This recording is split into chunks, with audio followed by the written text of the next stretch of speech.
Manasseh, good morning. Thank you for joining us. How are you doing? Good morning. I'm very well by God's grace. And thanks for having me. Good to see you. When did you come back into the country?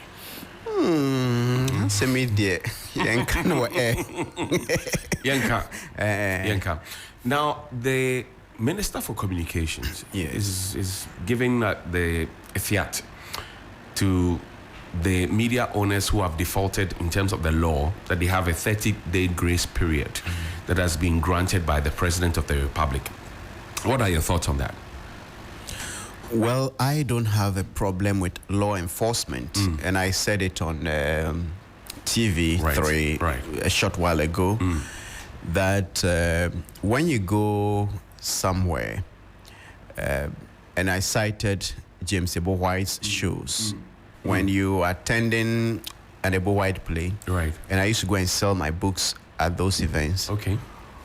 When the play is supposed to start at 4 p.m., yes. 4 p.m. By 3 p.m., the car park at the National Theatre will be full.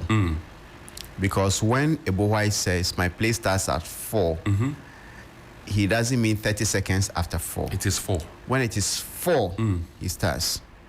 People who take him seriously and who he takes seriously, they go there.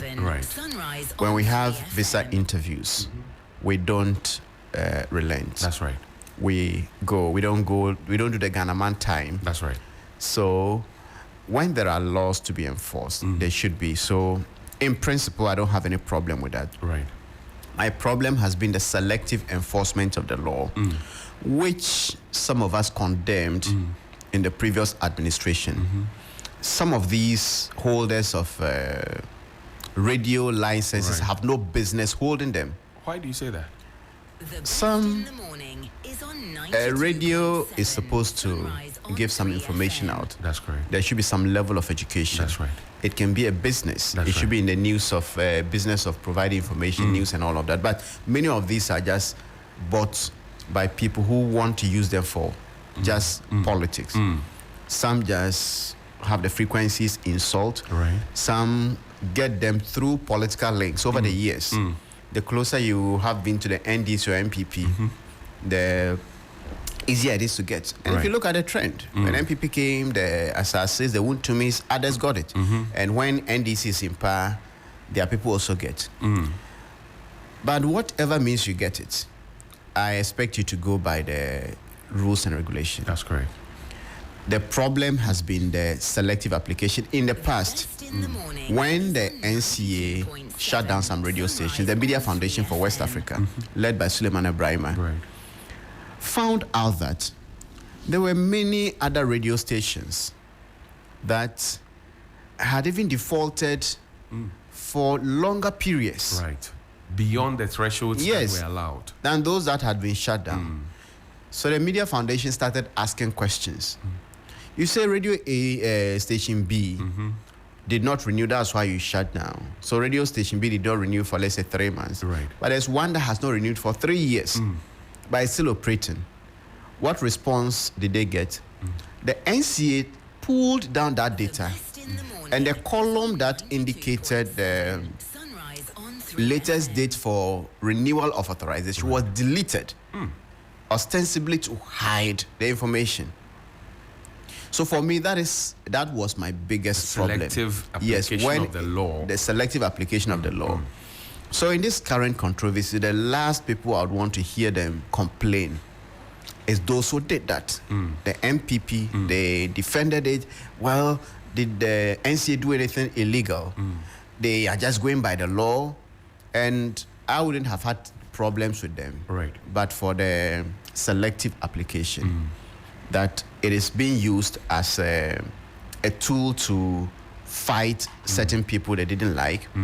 And in this case, if I have evidence that some NDC stations or NDC aligned stations defaulted but were left out, I would have the same problem. The law has to be applied to the latter. Everybody has to come before the law and bow before the law. And I say, well, whatever is happening could be a PR gimmick or whatever they call it. But Akufo-Addo also had opportunity to have done that. And he said, well, I don't care, I didn't close them down, let the law work. So would they have rather preferred to be offline for 3 or maybe a month, or as long as they couldn't meet it? Right. Or they would prefer somebody who wants to use that for a PR, whatever. Yes. So for me, it is, I'm for the enforcement of the law, but I am for fairness, I'm for justice. Right. If you want to apply the law, it should be across the board. That's right. I have not had the data for this current closure, but I know for a fact, and the Media Foundation for West Africa downloaded the information before the NCA pulled it down. Right. That in the past, under the MPP administration led by Akufo-Addo, the closure was selective. I was having a talk with a radio station manager in Kumasi. Okay. And he said, look, there's a station, I don't remember whether it's Capital or one of the stations that, it's an MDC affiliated station. Right. That they don't give, NDC doesn't give. I've been advising them. NDC doesn't even give you anything, but you stick your neck out and see what you are suffering. Okay. We have not renewed, but when they came, we spoke to them and they left us. But we know it's ABC. And it's a neutral person. Telling you that. Yes, yes. So that is a problem that I find. Okay. But I still believe that, look, if there's a grace period, within this period, somebody can put their house in order and then finish everything.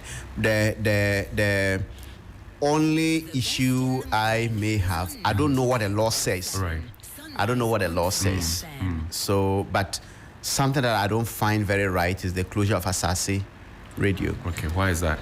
Because it says that they were supposed to have renewed in this October, and they did that in December. That's right. So as we speak, are they in good standing or not? But there's a 5-year threshold that the minister mentioned in Parliament.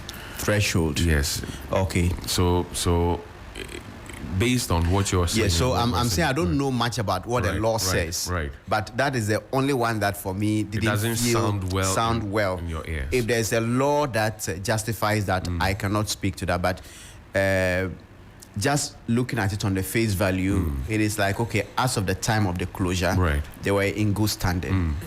But if the law says otherwise, I cannot argue. But that is one thing that when I heard it, I felt something. It didn't sit well with me. Right. Yes. Let's go to the YEA. You've been an advocate saying that this Zoomlion YEA love affair with the street sweepers should not be renewed. The ministry has come to say we are not renewing it. How does that make you feel?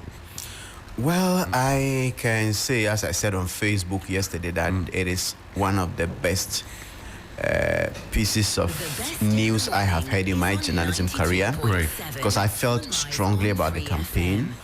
I knew that the politicians knew it was wrong, but the political will to take that decision.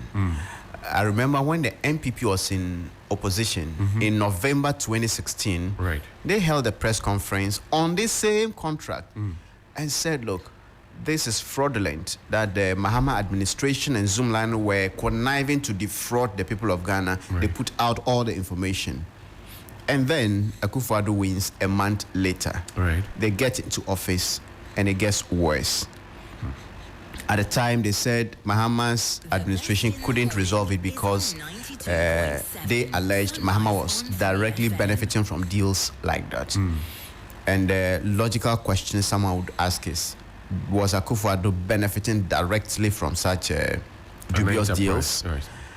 So the question as to whether it is wrong or right doesn't even arise, because in this day and age, I don't see how a human being who has a heart, a human being who goes to church, even if you don't go to, if you're an atheist, there is some kind of humanity. You are not a wild beast.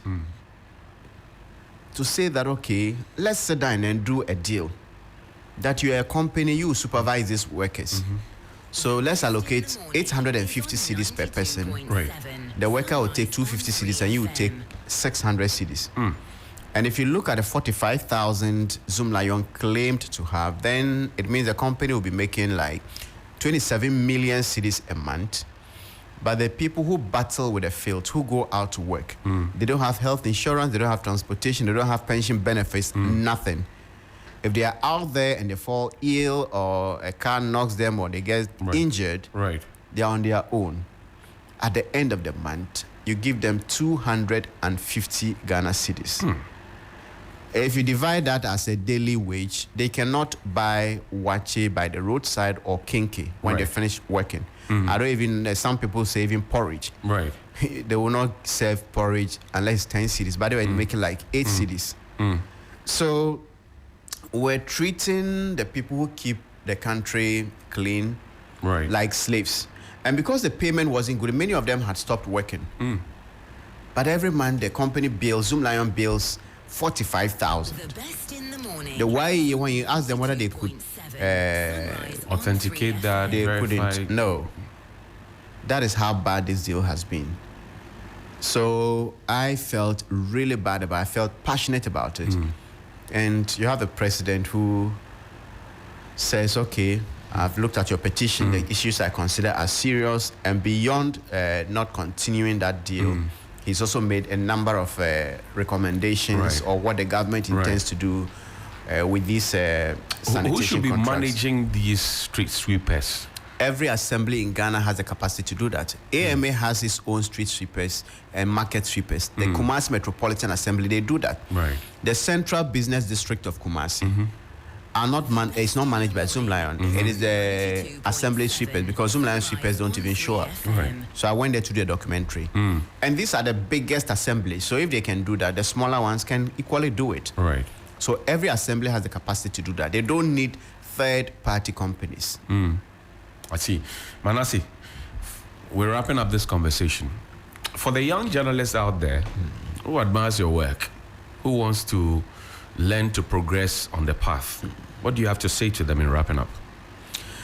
I would say that do your work with conviction. Do it with a clean heart. Do it with integrity. Because when you start and your voice begins to make an impact, everybody would want to give you money to shut up. And if I was interested in money, I wouldn't have stayed the course for 12 years. Some say if you can beat them, join them. But if you cannot beat them, don't join them. There is nothing noble about being a thief. And some of the corrupt people are not any more intelligent than us. The only thing they can do better than us is to steal better than us. So don't sell your conscience. Do what is right. It can sometimes be very difficult, and sometimes you feel like even giving up. But once in a while, you'll be vindicated. And I believe ultimately, when you do what is right and people get some benefits, sometimes you don't even know that your work has helped somebody. But that should be our ultimate joy. And recognition would come in due course. Manasseh, thank you very much indeed for pulling you into the studio, and big shouts to Abdul Hai Mumen. How's your relationship these days? I don't want to talk about that guy. Is he still your good friend? Well, when he brings the salami, to continue to be enemies. Yes. But you take the meat first. Oh, yes. Abiam.